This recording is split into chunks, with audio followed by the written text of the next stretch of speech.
I'm going to get a text from Annika if this isn't on in like a second. Okay, good to know. According to my sources, it appears as if we are live now. All right. It appears that, yes, we are. Oh my gosh. It's amazing. We're live. Okay, so we're live.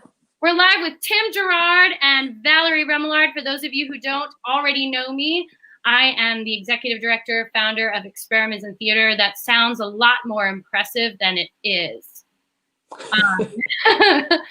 Basically, I am not the sole teacher, but I'm like the main teacher for Experiments in Theater. And I'm here today with Tim Girard, who, full disclosure, happens to be related to me. Nepotism.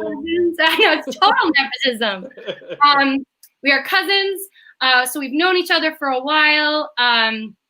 We actually, Tim, I'll start out by saying one of the things that I get a lot of feedback on, and I tell this story all the time, is how I pretty much, and you can attest to it, I pretty much am doing the same thing now for a job that I did when I was, going to grandma's house and playing in the backyard by the clothesline. And we would like hang grandma's old sheets up on the clothesline and and we would make plays. And like, I feel like I was the self-appointed boss of everybody because I was the oldest. And we would do these like make up songs and do these plays. Cause like, we didn't have cable or, grandma didn't have video games. Like we basically went outside and the adults would always kick us out of the screen house that they all coagulated in. Yeah. So pretty much I think that I found theater because of being kicked out of that screen house. Wanting to be dramatic and wanting to find something to do at grandma's house. And so I tell people all the time that I feel like that's where I got my start doing the work that I do in Experiments in Theater now. It kind of started with me and my cousins. And so I'm still doing that and just with strangers' kids now. Well, but now with this, we come back full circle I know. And here you are. And thanks to, we don't love to give thanks to COVID, but thanks to, in part to COVID, we're finding ways to bridge distance between the people we love and our fellow artists who might not live close to us. And now because we're doing everything virtually, we can actually make art with people who don't, live down the street from us. So even though I don't think that COVID is cool, I think that one of the cool things to come out of this is that, I don't know that I would have come up with the idea to do a class with you if it weren't for stupid COVID. Right. Yeah, it's like, because normally you would do something with someone right down the street. But now that it's like, if everybody's going to be through Zoom or whatever, it's like, hey, might as well be someone who's across the country, not someone who's down the street. Right, exactly. So I think that it leaves us with a lot more options, and I think it's going to change the way that we collaborate moving forward. I hope it changes the way that we collaborate moving forward, because now it just seems like there's just a greater sense of possibility for who we can work with. Speaking of which, a lot of the folks who are watching most likely know me, and they don't really know you all that well. So maybe you should tell them a little bit about your work as a composer and musician. And incidentally, you have to confirm for me, is it true that at Colorado University, you were the only person to score a perfect score on your music theory entrance exam? Is that right? Well, it was University of Denver. Because there is a Colorado University, I think. Right. There's like so many different variations, but yeah, as far as what I was told is I was the first. I don't know if it's happened since then, and it was kind of a down low kind of thing. So, it was like my teacher basically telling me in the hall, like, by the way, I was like, oh, that's cool. Well, I didn't hear it from you. I don't know who I heard it from or how I remember that, but I remember thinking it's very impressive and not surprising at the same time. So, sorry. So that was my lead into, you're a very smart musician. Tell them more. So I've been composing pretty much. I took a music theory class in my junior year of high school. And during my final project was the first time I heard a piece that I had written played back to me. And up until that point, I had been a drummer. I thought I was going to be a rock drummer in a band. I've been in almost every single band I've been in is with your brother, Right. my other cousin. But that was the moment where I was like, no, I'm not a drummer. I'm a composer. And that was sort of when the switch flipped for me. So since I was like 17, I've been composing. And I've always wanted to do, film scoring, and I've had a little bit of experience with theater along the way. So part of it has been kind of like, oh yeah, I'd like to do theater too. It's kind of like film scoring but live, so there's that extra excitement part of it. So I've always liked the idea of, I guess, if you want to boil it down to a simple thing, of kind of marrying music and imagery, whether it's like, a painting or, video games. There's music in video games. I've done some of that. So in the past few years, I've gotten to focus a little bit more on film scoring. I've scored some short films. Some of my more recent stuff has been, I partner with this director who does Lego stop motion animation. I saw some of those. Right. Yeah. So I've done three of them now. Yeah. Oh, it's nice. Awesome. But yeah, like it's fun because even though it's Lego, like he does do kind of more mature, violent type games. So I get to kind of almost just score them like they're real, action movies. Like one is with Conan the Barbarian. So I get to do this very primal, barbaric music. So that's been really fun. I did work, kind of more relevant to what we're doing here. I have worked with Opera Colorado a few years ago. For 2 seasons, I worked with 3 different schools where they did a similar thing, but this is going to be a little different. I mean, aside from just the whole, distance part of it, where, they worked with a classroom of kids. And basically wrote either an opera or a musical together. And they took, it was a source, either a book or for one version, it was a play, and then worked with them on how to sort of write a libretto based on the dialogue in the book or play. And then kind of brought me in after the fact to say, okay, here's the libretto, here's the story, now you write all the music, and kind of teach them how you would write the music. So, what's different about this is I'm going to be there from kind of day one, and kind of, we're always going to be thinking about the music all the way through. Which I really dig. That it's not sort of like an afterthought, which it a lot of the time is. A lot with film scoring too.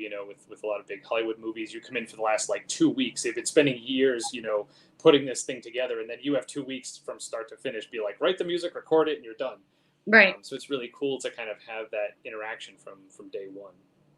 Yeah. But yeah, that's mostly what I do. Yeah, like I said, I've done some video game music, some movie music, some theater stuff. So I'm excited to get back into it and kind of, build something new, but also hopefully teach a whole generation of theater musicians, well, not necessarily musicians, but, theater actors, how to write music. Maybe, it'll happen with one of these kids, like what happened with me. They think they're an actor and they're like, no, I want to be a composer, and kind of switch gears and, Yeah. Yeah, no, that'd be great. So we are getting some comments, and if you're watching, if you have a question, that's my daughter, my number one fan, and then she texted me, "I'm hungry." But yeah, so if you're watching and you do have questions about the class, you can feel free to make a comment in the YouTube comment section, or if you're watching from Facebook, you can comment on the post and it will show up here and we'll answer your questions. You don't have to be Annika. She also says something here about me being a socialist, and I don't know what that has to do with anything or why that's a problem. But my daughter's a really feisty 11-year-old, so So yeah, I think this is going to be really fun, and I love the collaborative process right from the start. It's going to be a very luxurious 8 weeks of starting with nothing and hopefully ending with something really awesome. So I want to talk a little bit about how this class might be different than other classes with experiments in theater. A lot of what I do is direct. I direct shows, and I've done improv classes and scene study acting classes. And what makes this different than those other classes is that we're building things as we go. We're sort of flying the plane as we're building it. I heard that expression, and I really liked that. So this class is definitely for performers, but the focus isn't going to be, for the 8 weeks they're going to be working together, the focus isn't going to be on performing. It's going to be creating opportunities for us to perform. So if you're an actor and you want to be a part of creating the role of your dreams, then this is definitely a good class for you. If you're fancy yourself a writer and you don't like being on stage, but you want to be a part of building a story, building a narrative, then this would be great for you, because acting isn't necessarily going to be required until we get to part 2 of the class, which will be offered when we're finished with part 1. Our goal is to write a 1-act musical, a full-length 1-act musical. And when we're done with it, then have a part 2 of the class that you can register for, in which we actually will perform. So if you don't think that you're an actor, but you do like the idea of being a part of the writing process and the musical process, the crafting a musical, then this would be a great opportunity for you to be a part of building that. And then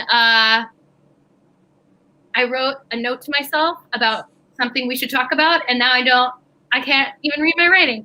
Do you have to know how to write? You just have to want to be able to. I don't think that any of us are expecting that people are going to come in and be turning out Pulitzer Prize winning plays right out of the gate. You just have to want to try. I think coming in with a willingness is more important than being a skillful writer. In fact, I think willingness always trumps skill, in my opinion. You have to want to do it. You have to want to be a part of the collaboration. And there will also be, this is also unlike other stuff that we do. Well, I always give homework in my lessons and in my classes. I always say you have to practice this, but we will also be collaborating outside of class. So the class meets once a week on Wednesday starting tomorrow, and there is still room if you want to register. And certainly you can either message me through any one of my social media platforms, and I can give you the registration link. But there will be opportunities to engage in between classes. We're going to have a Google Docs folder where kids can collaborate. And, I don't know about you, but I get shower ideas constantly. I'm literally jumping out of the shower with soap coming on. And I'm like, where's my notebook? And I wrap up and I'm like, we'll have places where people can, if they have an idea that comes to them and they don't want to forget, they can jump up and jump out of the shower and, go to their Google Docs, because I know that'll be the first thought in everybody's mind once they get going in this class. And the class is homeschool musical, because the idea is that we are writing about what's happening now. We are writing a musical about what it's like to be hybrid learning, distance learning, basically in this little box that we're in all the time these days. And this is how we're communicating and visiting and celebrating holidays and learning. We're doing a lot of things in these virtual boxes now, and we want to write a musical about it. So that's what homeschool musical is going to be. Did I do that right? Is there anything else you would add? No more questions. That's no more questions. No. And Tim, I know you got to go in 60 seconds. So is there anything else you want to add about this, or want to say to somebody who might be on the fence about signing up? Yeah, actually, I had sort of the perfect thought as far as not knowing, I've never written before. I don't know how to create a character. One of the things I realized as a composer is, part of why I'm a composer and what I do is, I want to sort of create the music that I want to hear, but that doesn't exist yet. So, that's sort of, think of characters that way, or think of a story that way. Think of all the stories that you love and what you love about them, or characters that you love and what you love about them. But, a lot of the times they all exist in different universes. I like this part of Harry Potter, but I like this part of Star Wars, and it's wouldn't it be cool if those things came together in some way? So that's sort of it. It's whatever ideas you have that you wish someone would write that story or create that character. It'd be cool if it was a character of someone who looked like this but had feelings like this. Like everything you wish you could see. That's kind of what writing is. Bring, and especially with collaboration, you also, that's what's great about it, is you don't have to do every little nut and bolt about creating that character. You can bring the parts that you love and let other people fill in the gaps. Right, So. because like you just write down the words. All we have to do is get the words and the songs out, and then the actors come in with all this other stuff too. That's the thing about theater that I love so much is like our job in this class is just going to be putting the words and the music together. And then as soon as you get a director and as soon as you get other actors involved, it's like you're filling in all of these gaps. It's like each one is its own brush. If you want to like to another art form, like you're just painting with all these different colors. Well, thanks so much, Tim, for having this conversation with me live so that people can meet you and understand what's about to happen. And we're only taking 15 kids in this class. So if you haven't signed up yet and want to, just know that there is a cap on registration because we want to make sure this is fulfilling for everybody who's involved. But Tim, I'm going to let you go, get back to your life in Colorado. And good to talk to you, and I'll see you tomorrow for class.